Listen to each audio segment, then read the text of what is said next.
Welcome to Inspired Living with Marc Lainhart, the Intuitive Prospector. Every Wednesday, Marc, along with his special guests, will explore thought-provoking topics and ideas that promote creativity, self-help, healing, happiness, and well-being to inspire you on your spiritual journey. Each week, Marc will discuss different paths to achieving a more spiritual, balanced, happy, and healthy lifestyle. Topics will elevate consciousness and range from metaphysics to the human and social experience and all things spiritual. Welcome to an inspired community that offers support, encouragement, and new ways of thinking. Marc is a tested, certified, and professional spiritual medium, metaphysical teacher, healer, and spiritual advisor with a spiritual practice based in Seattle, Washington.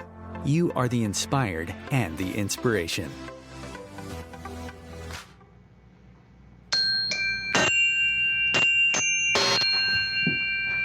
The Dalai Lama reminds us that happy people build their inner world and unhappy people blame their outer world. Good morning, good afternoon, and good evening, wherever you may be in this magical, magnanimous, magnificent, majestic, marvelous, metaphysical, miraculous, mind-awakening, mind-boggling, and mind-blowing planet of ours. This is another episode of Inspired Living Radio, where we like to say, you are the inspired and the inspiration, so let's be inspired. Let's inspire others, and most importantly, let's inspire before we expire. I'm your host, Marc Lainhart, the Intuitive Prospector, here with you yet again for another soul adventure, and an inspiring episode to explore, discuss, and discover the many diamonds within each and every one of us and the many gems in our world that have yet to be revealed. So get comfortable, grab your favorite drink, kick back, sit back, or lie back, taking a nice, deep, healing, peaceful, and cleansing breath. Let us move into the present moment and let us prospect and learn together as we discuss today's show topic, which is slowly mastering the art of living with our special guest coming all the way live from Australia down under. And we're going to journey on the many pathways of life to dream, discover, explore, and experience what I like to say through body, mind, and spirit for another inspiring, uplifting, and educational episode. Wanted to give a big shout out and thank you to all of our inspired listeners from around the globe, the universe, and beyond.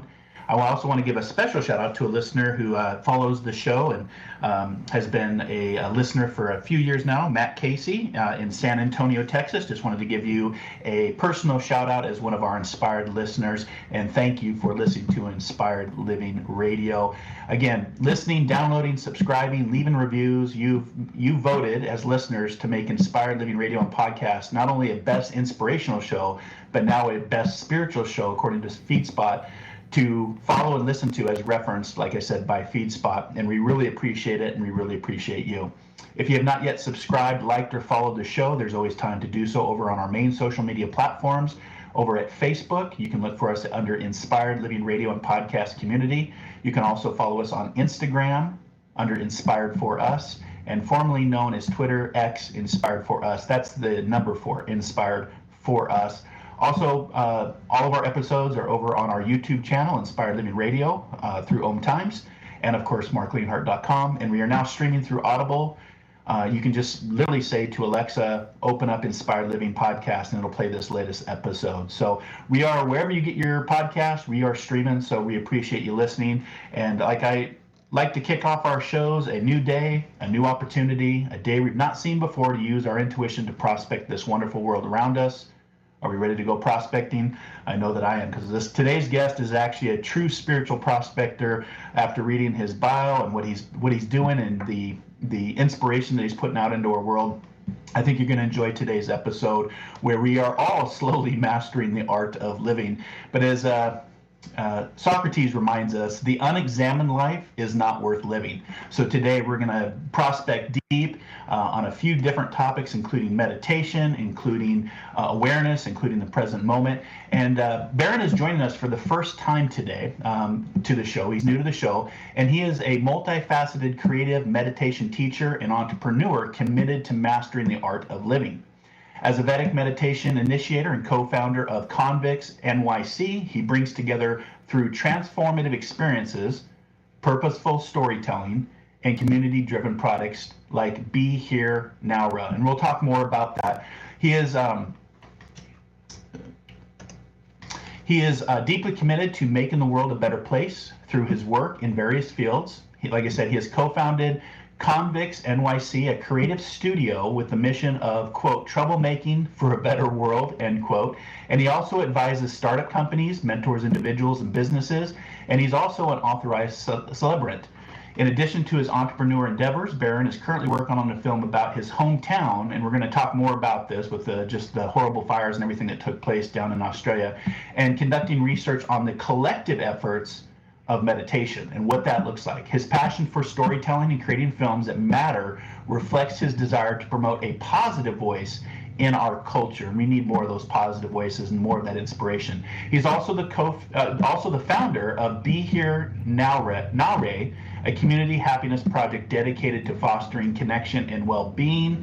You can learn more about him, not through just our social media pages that has his link, but you can go to barronhanson.com and you can learn more about this gentleman who is coming on Inspired Living for the first time, all the way from Australia. Barron, welcome to Inspired Living. How are you, my friend? Good morning, Marc. Great to be connected with you. Thank you for that intro. That was beautiful. You're welcome. And am I pronouncing the town right? Is it Nowra or Nowra? It's Nowra. You're very close. Okay. Yeah, that, us up here in the United States, we sometimes don't get it right. So Nowra. Yeah, it's actually Aboriginal for black cockatoo. So there's a whole Dreamtime story about how the black cockatoo flew over a volcano. It was a white cockatoo on fire, and these black cockatoos, if you've ever seen them, they have a beautiful red dash on their tail. And so the whole idea is that a white cockatoo flew over the volcano, caught on fire, and then it flew over Nowra.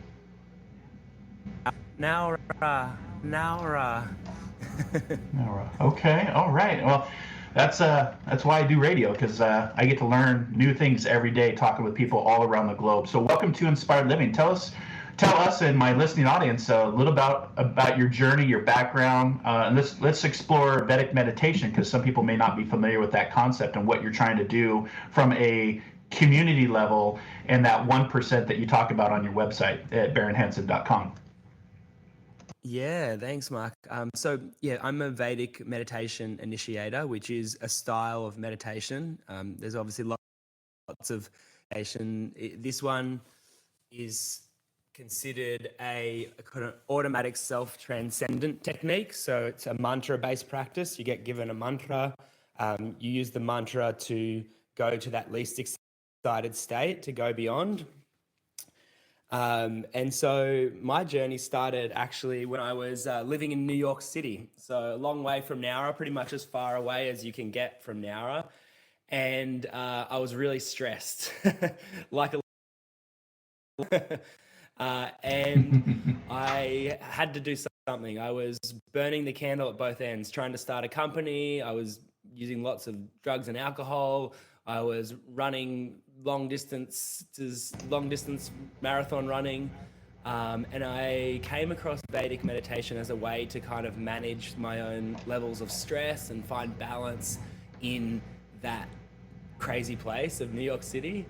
And over the years of many years of practicing this, people started to ask me, what's your secret? Why are you so happy all the time? Why are you so relaxed? And mainly it was from the meditation. And so I started to do the steps to become a teacher. It's about a 2,000 hour training course to become a Vedic Meditation Initiator. And during that time, I was inspired to actually leave New York and go home to my hometown of now to teach there rather than teach in New York City. So yeah, if there's any details about that, we can start to fill it in a little bit, but that's the wide story. Well, like I opened the show with the Dalai Lama talking about happy people build their inner world and unhappy blame their outer world. I'm sure there's a lot of unhappy people in New York blaming the outer world for their unhappiness, but as Eckhart Tolle reminds us, when you realize that you're not your thoughts and you begin to awaken spiritually, something drew you back to Australia. But also talk about the devastating events that also drew you back to start getting involved with your community, because I think that's really important, especially at a global scale and all that we're seeing with global warming, fires all around the world, the flooding, et cetera, et cetera. Yeah. So, I mean, if people remember back, it was before COVID. Australia was on fire. Yeah, 2019, we had the worst bushfires in living history. And where I live and where my family fires. And so I was living in New York City, any smoke and fire, but forth, our house was meant to burn down. And so I actually flew home that night from New York to Nowra, and I didn't know when I was going to land whether my house would still be standing, my family home that my dad built with his hands. And when I landed, I found out that the winds had changed direction and our house had been spared, but maybe 12 of our neighbors lost their house that day. And in that, I came back to town to help with the cleanup. But what I noticed was a lot of stress. And you're absolutely right. There's stress everywhere. And there's stress in New York City. And people can use meditation everywhere. But I realized in that moment, that was maybe I can be of more service here in my town than I can be effective in New York. And so that was the real event that kind of triggered the cascade of effects, which meant leaving my company, leaving my high-paying job in advertising in New York City, and moving back to a town of about 25,000 people. So a relatively small town. And then I've been teaching meditation, and I've got this project that I launched. It's called Be Here Nowra, which you mentioned earlier. And the whole idea was I'm trying to teach 1% of the town to meditate. So, it's an achievable goal, 250 people, but there's some science and research to show that if you can teach 1% of a given population to meditate, it can have a seismic effect throughout the whole geographic region. And there was a lot of research done about this in the 1970s and the 1980s about this thing called the Maharishi effect. Have you heard of it, or are you familiar with it at all? I have. And this goes back to, I keep bringing back the Dalai Lama, but he had talked about if we could teach our younger generations to meditate, a lot of the violence and a lot of the chaos we experience today would be gone within a generation. And so that effect that you're talking about is along those same lines, maybe a little bit different, but the same concept of growing consciousness through the meditative practices, whether it's Vedic or some other meditation. Yeah, exactly. And it was really interesting. Maharishi Mahesh Yogi, he was a spiritual guru in the 60s, 70s, 80s. I think he passed away in 2008. He proposed that, if you get to this 1% of people who are experiencing relaxed state within their physiology through something like meditation, that it has this kind of like tipping point effect, and we know that this kind of effect exists in nature in different places. 1% of birds in like a sparrow colony lead the rest of these sparrows when they turn, or in our heart, we have 1% of our cells are pacemaker cells that actually keep the rhythm of the heart going. And he proposed it's the few who lead the many, and if we could get more percentage of people to de-excite the nervous system, it has an effect in the collective consciousness. And so he actually did a number of experiments, and there's 55 published studies about this effect.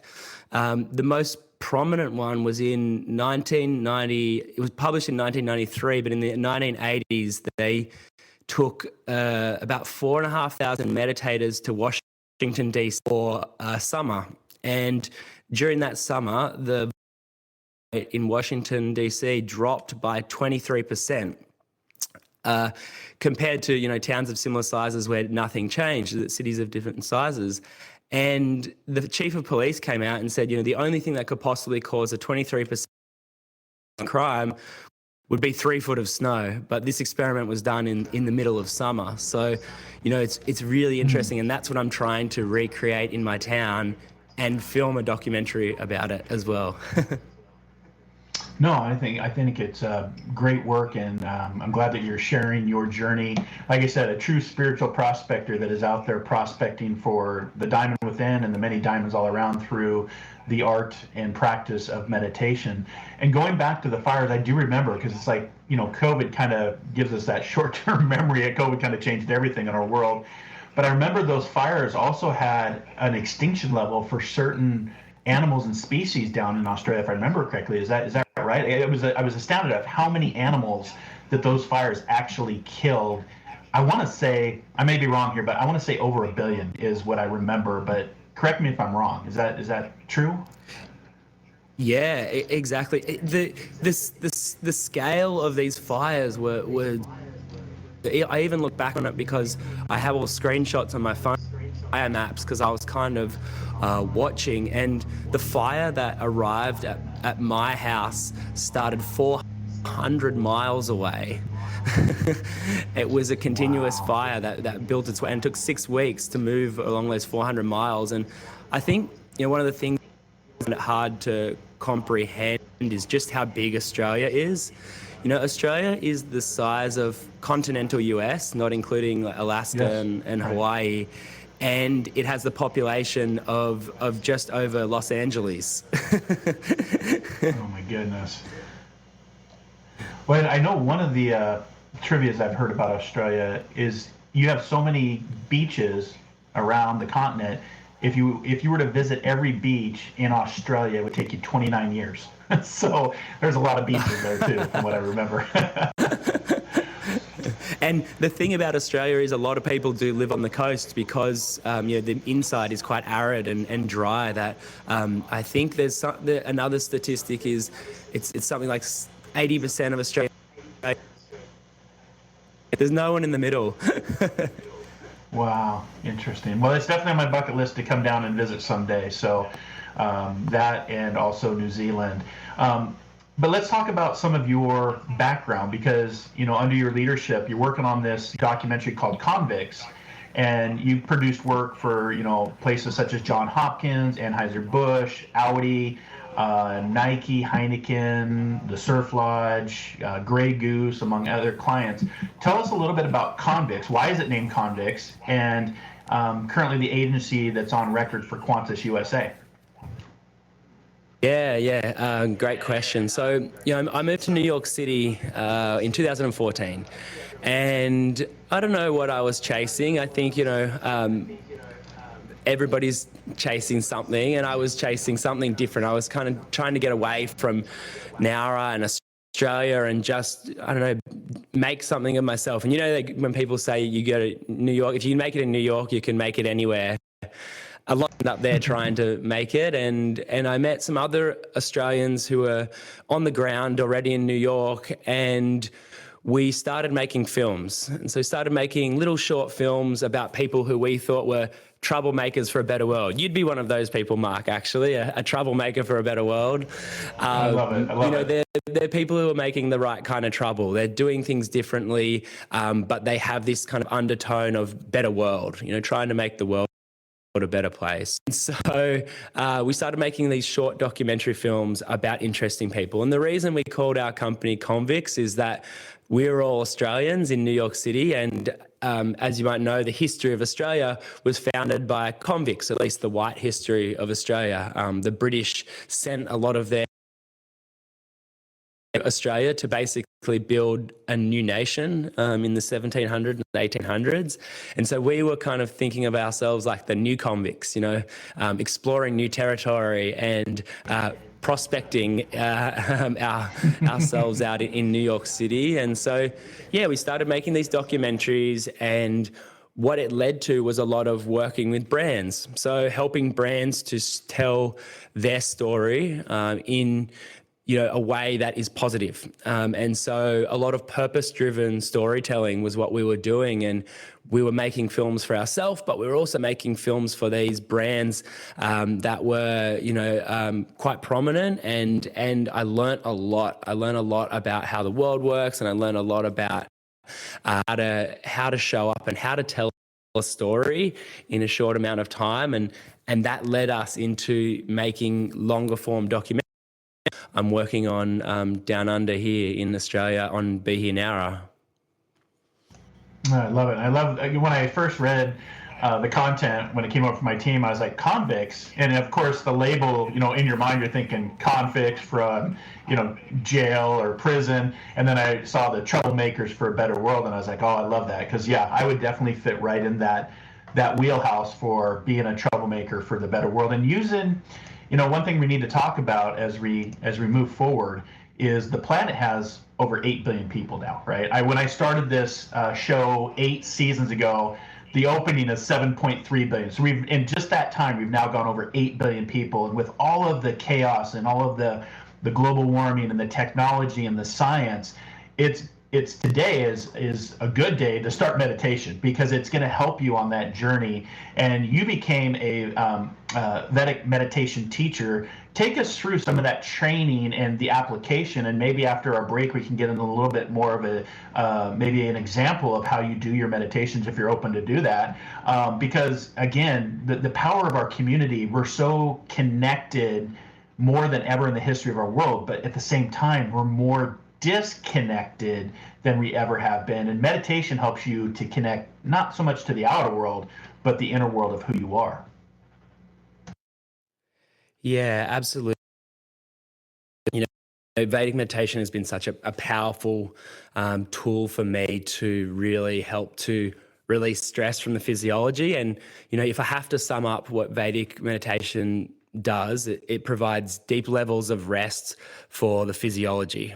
And so I think one of the things that's causing a lot of distress in the modern world is our lack of a rest. I think that we're we're told that to be successful, you've got to hustle and you've got to work hard. And I think a lot of us forget that we need to rest. And, what the statistics is that more people than ever are stressed. The Gallup World Global Emotions Poll last year said that 43% of people around the world experienced stress on a daily basis, which was the highest ever recorded. And the number one way that we release stress is through deep rest. And what the statistics are showing about rest is that people are sleeping less. We're staying up later on our devices, experiencing higher levels of exposure to stress, and also that we're not getting the same quality of sleep that we used to. So meditation is kind of this thing that can supplement more rest. And I think that is one of the reasons why I'm out there kind of teaching this, because it had a profound effect on me, and it allowed me to rest a little bit in the city that never sleeps, in New York City. It allowed me to rest, and that's why I'm out there teaching at the moment. And I'd love to chat a little bit more about the mechanics of how Vedic meditation work, and I can talk you through a little bit about like how we teach it, and there's Vedic meditation teachers all over the world as well.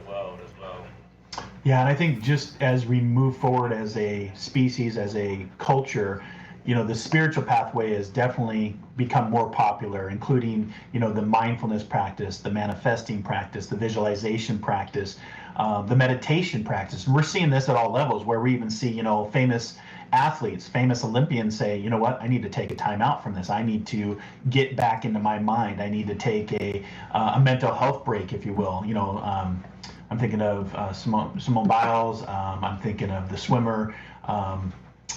His name is, I'm forgetting his name right now, but Michael Phelps. And they talked about, you're seeing them as ambassadors now for not just the physical journey from just athletes and Olympians, but just everyday people, on the importance of meditation, right? And I think that's important. And if, we're going to go to our first break here in just a few minutes, but I think when we come back from the break, if you want to take the listeners through maybe a 5-minute, just basic fundamentals of, how to turn off this noise, because we're so surrounded by just noise, right? There's just so much going on, from news cycles, social media platforms, your smartphone, the alerts, and that's just not even including your day-to-day life interactions with your career and your relationships and who you are in the world. But I think that would be, that'd be fun for the show and our listeners to get some of that experience based on your teachings.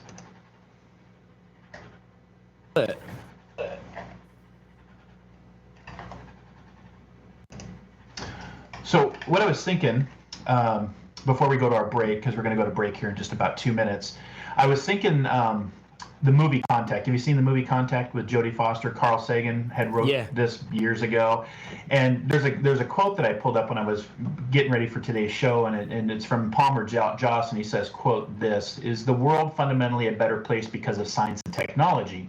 We shop at home, we surf the web. At the same time, we feel emptier, lonelier, and more cut off from each other than any time in human history," end quote. And Dr. Ellie Arroway, played by Jodie Foster, responds with, quote, "Ironically, the thing people are most hungry for is meaning. And that's the one thing science hasn't been able to give them. And now with COVID and with our, digital transformation and more people working from home, I personally believe that meditation helps us to achieve the meaning for who you are and why you're here and what's your purpose at this point in time on the planet. What do you think about that? Absolutely. I think the number one thing that we're facing now, and especially with the increase and rise in things like AI, is a lack of meaning. What's our place and where do we belong? And I think that's one of the beautiful things about meditation, is that we start to realize that everything is inside of us. Everything we need to know, all the tools we need for survival are actually inside there. And it's a subtle shift, and it happens slowly with meditation, but what starts to happen is we start to turn inside. And as we start to turn inside, we realize there's a vast ocean of bliss available to all of us. We just have to be able to access it. So I think that's a great topic to talk about after the break. Yeah, we're going to go to our break, and we'll talk about AI as well. That's another thing that's coming up for us. But you heard it here first from Barron Hanson. Everything is inside of us. We're going to go to our first break. We'll be right back here in 2 minutes. You are listening to Inspired Living Radio and Podcast. We'll be right back.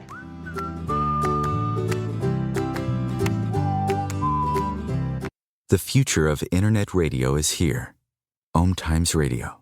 IOM FM. Host your show on IOM FM, the radio network of Om Times Media, one of the more recognized brand names in the conscious community, and is backed by the extensive marketing reach of Om Times. Hosting a show on IOM FM immediately connects you with our extensive dedicated community. My name is Victor Furman. Some call me The Voice. I've always been fascinated with human nature, spirituality, science, and the crossroads at which they meet. Join me Wednesdays at 8 p.m. Eastern on Om Times Radio, and we'll explore these topics and so much more on Destination Unlimited. One planet, 7.3 billion people. Only one you. Life offers us many opportunities and learning experiences. Are you ready to explore and discover this beautiful planet, the life and energy all around us, the spiritual world, and what is unseen, along with your own personal soul adventure? Marc Lainhart, the Intuitive Prospector, is the spiritual connection you have been prospecting for. Internationally known as a tested and professional clairvoyant medium and spiritual advisor, Marc's work as a metaphysical teacher, medical instructor, radio show host, inspirational writer, and hiking guide are here to help you on a journey of self-discovery, healing, inspiration, education, and a whole lot of spiritual awesomeness. Dare to dream. Dare to explore. Dare to live. For more information on Marc's spiritual practice in Seattle, Washington, please visit marclainhart.com or internet search The Intuitive Prospector. Ascending Hearts is no ordinary dating site, but a spiritual dating site with a purpose, to link you with your soulmate. We engineer the serendipity so you can trust that you will attune with someone that has the same matching vibration as you. Ascending Hearts, the conscious dating site for the spiritually aware. Try Ascending Hearts for free. ascendinghearts.com. You came across someone struggling with hunger. How would you recognize them? Would you notice an 8-year-old girl who's not excited for summer break because she may not be having lunch again until September? Or a war veteran who's having a hard time landing a job and getting back on his feet? I am the 1 in 8 Americans who struggle with hunger. I am hunger in America. Hunger can be hard to recognize. Learn why at IamHungerInAmerica.org, brought to you by Feeding America and the Ad Council.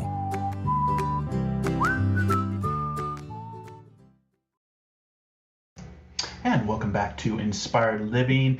Walt Whitman reminds us, do anything, but let it produce joy. And today our special guest, Barron Hanson, coming in all the way from down under in Australia, a true spiritual prospector trying to slowly master the art of living. And one of the things that I enjoyed about your website, Barron, is you talk about a master in the art of living draws no sharp distinction between his work and his play. This was a quote from I.P. Jackson that you had posted on your desk, above your desk in high school.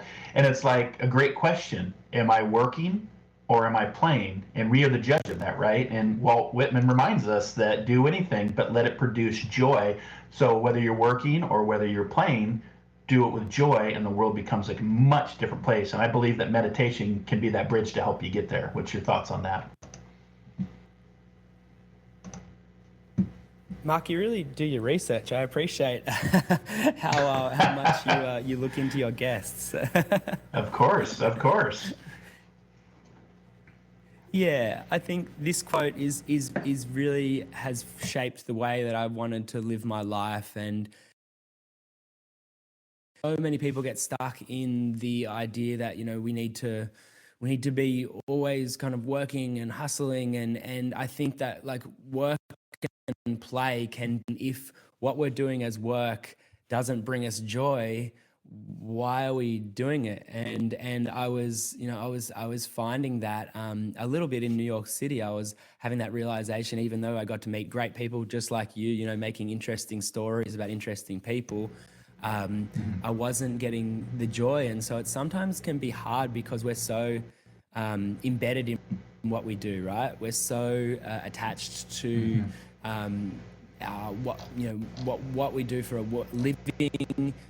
Sometimes it can be really hard to kind of let it all go. And so that was, looking at that quote was one of those things of like, okay, it's time for me to move to the next thing, and where is the joy, and follow the joy. And when that happens, as you probably know, start to open, right? You start to get opportunities, or you get these green lights, and it's a beautiful idea of kind of like following that joy. And when you do that, like things just happen. Yeah, it's that flow, it's that manifestation. It's funny, and my listeners know this, but I don't think you know this, Barron, is I actually I was in graduate studies here at the University of Washington, and this is where I actually learned how to meditate. I was taking my sports medicine and human performance certifications, and the class was actually focused on visualization, manifestation, and meditation for the professional athlete. And it was about how athletes get into the zone. Think Michael Jordan, think some of the greats from, sports past. How do they get into that zone? What is the visualization? What is that? How do they manifest that energy to see some pretty amazing things? I watched the Olympics, the 2 weeks of Olympics, and the things that we can do as humans, just from a physical standpoint, was just amazing. But I actually learned how to start meditating in college, which I think is funny, which then, of course, opened up my spiritual pathway and the Intuitive Prospector and what I do today. But you don't need to go to college to start meditating, right? And one of my favorite quotes is from Marcus Aurelius, and he talks about, quote, "You have power over your mind, not outside events. Realize this and you will find strength," end quote. And that's always stuck with me about the journey is within. And if you believe that and you start to go within through the power of meditation, things will start to change. It's like Dr. Wayne Dyer reminds us that, if you change the way you look at things, the things that you look at start to change. And I personally believe that now, but you can't make my listeners hear what we're saying. They have to experience that on their own, right? You can lead a human to knowledge, but you can't make them think, and that's through free will and choice. And so I think it would be great. Again, we don't have any script here, but I was thinking it would be great for you to take us through as a teacher and share with the listeners, because we have listeners all around the globe, and whether they're listening live or they catch us on a replay or an encore, or 20 years down the road, with our technology that we have. But let's talk about maybe a 5-minute meditation, some basics, just to help maybe people who've never meditated before or don't know how to get there. As a teacher and not having to go to college, take us through your foundations of how to find this source of knowledge and peace and wisdom that we're all talking about today. Absolutely. Yeah, I would love, and foremost, I'd like to mention that the way that Vedic meditation is taught is actually quite a rich experience. So, when you would learn Vedic meditation with a teacher, it would usually be over 4 consecutive days. And the reason for this is that we want to practice. We want to practice the technique and then be able to be in the presence of a teacher who can kind of give us that feedback. Another thing about Vedic meditation is we always teach in person because we have a belief that there's an in-person transference, molecule to molecule. But I would love to run everybody through a simple like coming to the senses exercise. And you talked at the start about being present. And if you're happy for that, I can lead a bit of a guided meditation. It's not Vedic meditation per se, but it's something that people can take away right away and use every single day to help them to bring them into more presence. Does that sound like a good idea? Yeah, let's do it. Let's go do some prospecting and see what diamonds and gems we reveal through this process. It's all yours. Beautiful. All right, Marc. So what we do in this practice, this is as a coming to your senses meditation. And if you've ever been watching a movie and there's someone who's a bit out of whack, and then someone grabs them and they go, "Come to your senses, man," and they kind of shake them. That is what we're going to do here. We're going to come to our senses. And this is so simplistic, but it's so powerful. And it's such an easy way to come back to the self. And the way that we experience the world is through the senses, right? Our hearing, our taste, our touch, our smell, and our sight. And what it's really easy to do, so much of our anxiety and when we're overthinking is too much thinking. We're overthinking. And the easiest way to come back to the presence is just to observe our senses. So I'm going to run us through about a 4-minute meditation that you can do. If you're listening, feel free to do this. If you're driving the car, you can still do it. Just don't do the closing your eyes part. But what we're going to do is, for anyone who's not driving or out and about, just going to close our eyes. And what we're going to do is we're going to observe the 5 senses.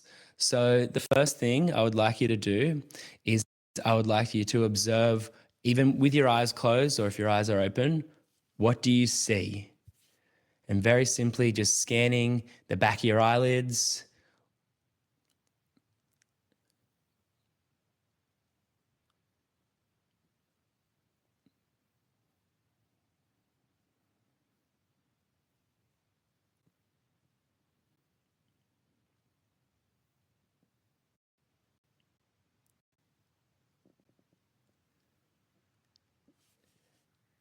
Now that we've observed what we can see with our eyes closed or eyes open, the next thing I want you to observe is what can you hear? And just for 30 seconds, we're going to just place our awareness on anything that we can hear.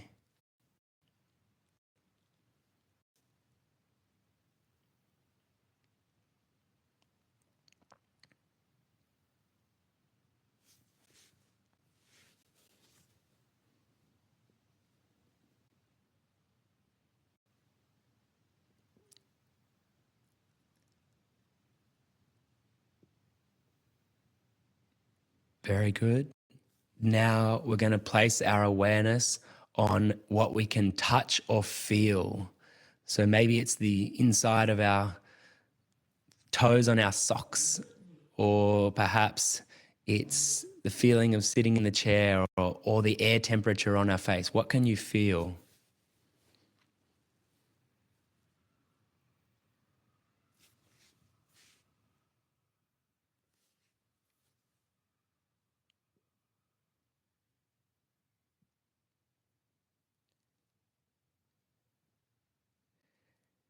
Next, we're going to see what we can smell.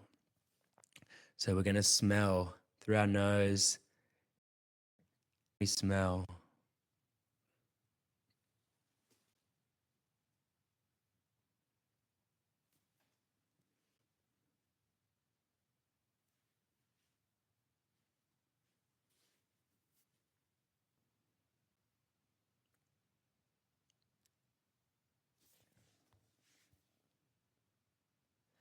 And lastly, we're going to see what we can taste.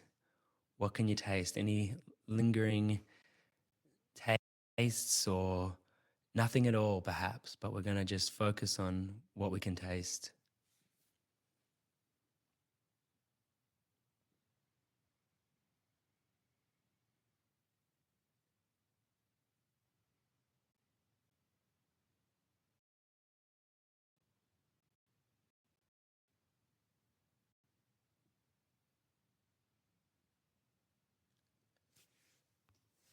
And now, if you've got your eyes closed, slowly open the eyes and come back to yourself. And you see that is such an easy little presence exercise that you can do, that can just automatically get you out of the monkey mind, get you out of the thinking about the past, thinking about the future, and just really bring you to what is important, and that is the here. It's just such a simple way to come back to the senses and just remind us that we experience the world through our senses, and that there's this beautiful, rich, vibrant environment all around us. And it only takes a few minutes to come back to that and bring us back to presence.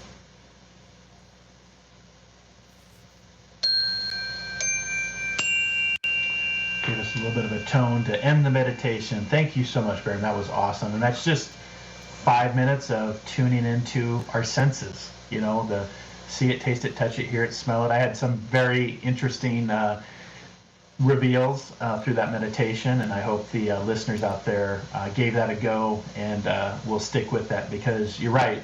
Once we, you know, I go back to Nikola Tesla, who was talking about this in 1865. If we want to unlock secrets of the universe and open up doorways to the universe, we have to think in terms of energy, frequency, and vibration. And meditation, along with other modalities, there's a lot of different things that we haven't even talked about today, that the body, the mind, and bridges that can help us get to that deep spiritual pathway. But I was thinking of Eckhart Tolle as well, where he talked about, quote, "I'm not my thoughts, emotions, sense perceptions, and experiences. I'm not the content of my life. I am life.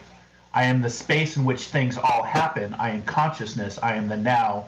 I am the am," end quote. And that's from Eckhart Tolle. And there's a lot of power about the present moment. And that's, for me, that's what meditation does. It helps bring me back to the present moment, and it gets me out of what you had referred to as the monkey mind, because at times, based on our material world and the effects that the material world can have on us, I get a lot of monkeys in my mind that are running around, you know, trying to get whatever banana or chaos they're trying to, ego, opinion, judgment, you know, whatever it may be. But the breath and the power of meditation really quiets those monkeys down. So I appreciate you doing that for the listening audience.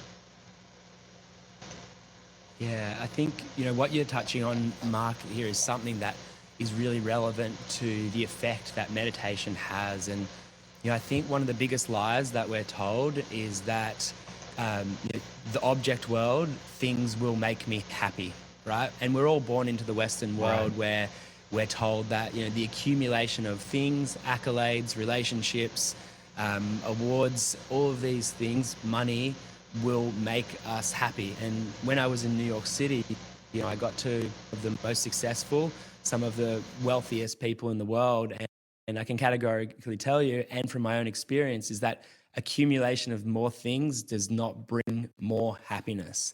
Yet so many of us are out there striving to accumulate. And so that's called object referral happiness. And there is actually a second type of happiness, and that second type of happiness is called self-referral happiness.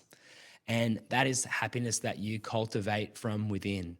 And by doing, you know, these presence exercises or you know, Vedic meditation, what happens is we start to go within. And when we go within, I think I mentioned this at the start, we start to realize that everything is inside of us, and we start to cultivate that self-referral happiness. And I think about this analogy sometimes. It's like a flag on a flagpole, right? When we're obsessed with object referral happiness, it's like we're like a flag on a flagpole. When the wind's blowing our direction, when we're getting all of the things, life is good. But as soon as that wind stops and it's taken away from us, life isn't good anymore. and we suffer. And then the opposite is like self-referral happiness. It's kind of like the flag that's rooted in the ground. It's the ground is all pervading. No amount of wind and no direction of the wind is going to affect our internal experience. And so, by going within, what happens is we start to cultivate more of that self-referral happiness. And that's when I see people who are self-sufficient, when they're not requiring more things and are importing more happiness through the accumulation of objects. It kind of helps a little bit.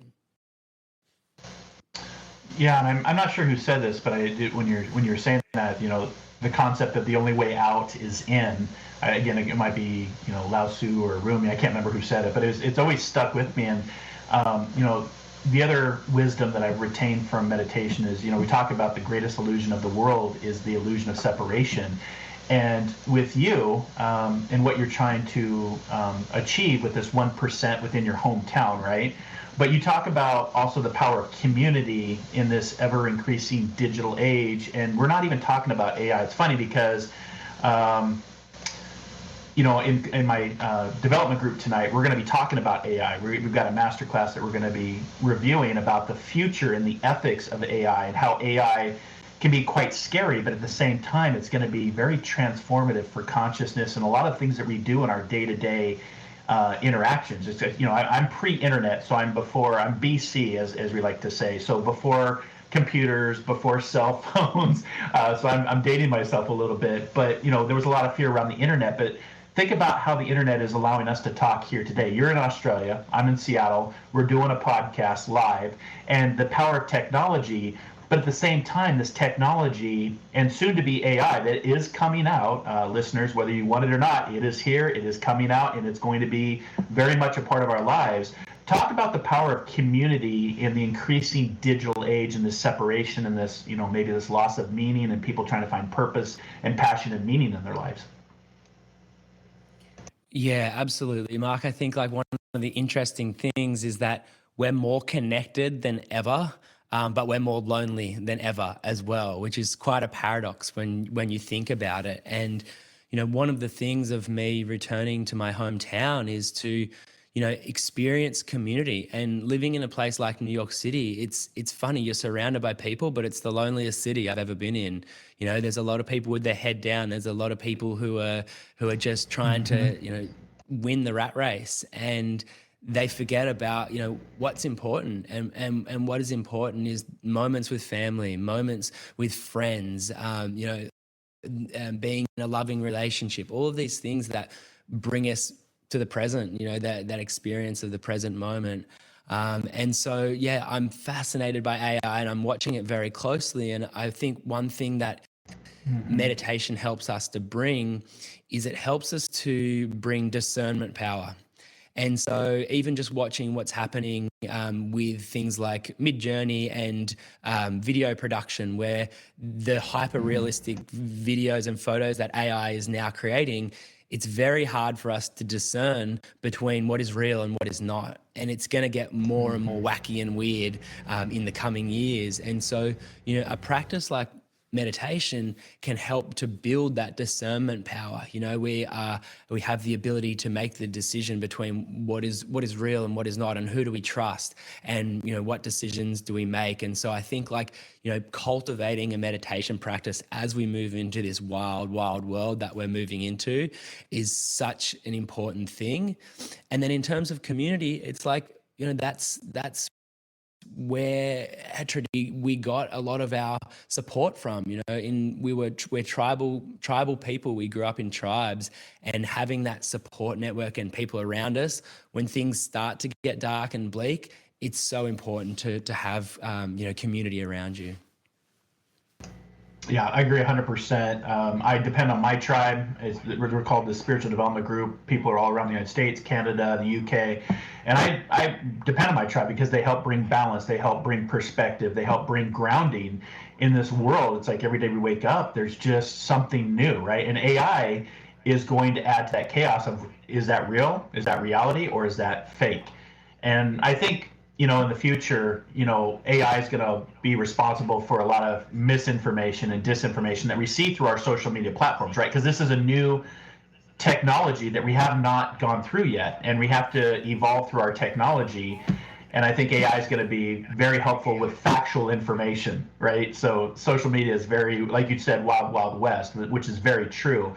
But the other thing that you said, Barron, was I've interviewed a lot of people over the 8 seasons of Inspired Living, and I hear this all the time. The most happiest people in the world are people that don't have a lot of stuff, a lot of things, a lot of belongings. When you buy stuff and you own stuff, that stuff ends up owning you, and we call that debt. And at the end of the day, if you think about it, you can't take any of this with you, right? You get to go to. I always remind people that heaven is not a location, heaven is a frequency. But when my frequency changes out of my physical incarnated body, I don't get to take all the stuff that I love. My studio, my Star Wars collection, my books, my wife. I don't get to take any of that with us. And I think that's a reminder that, be mindful of the things that you're choosing and spending time with and purchasing, because at the end of the day, it may end up owning you. And that's what we call debt. And I think community can help us to achieve that perspective. And I always say the strength of spiritualism is our ability to shift perspective based on our interactions with our community.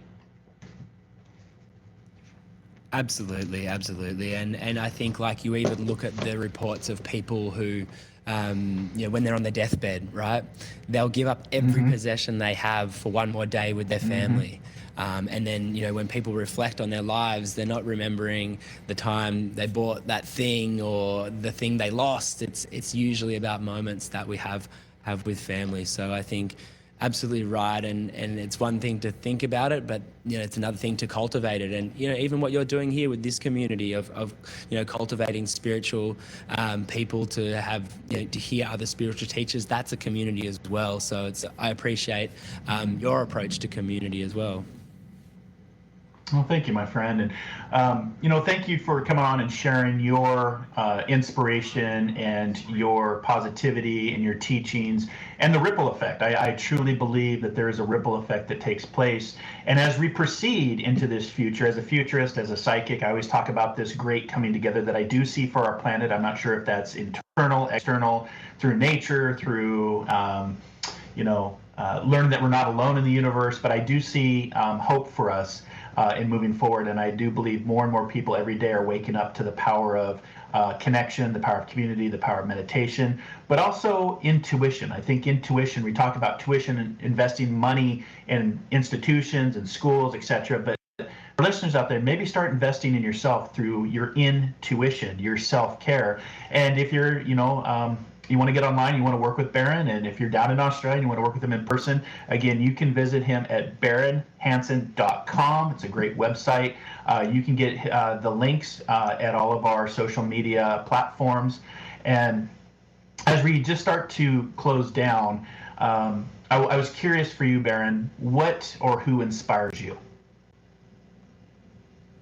Oh, that's a great question, Marc.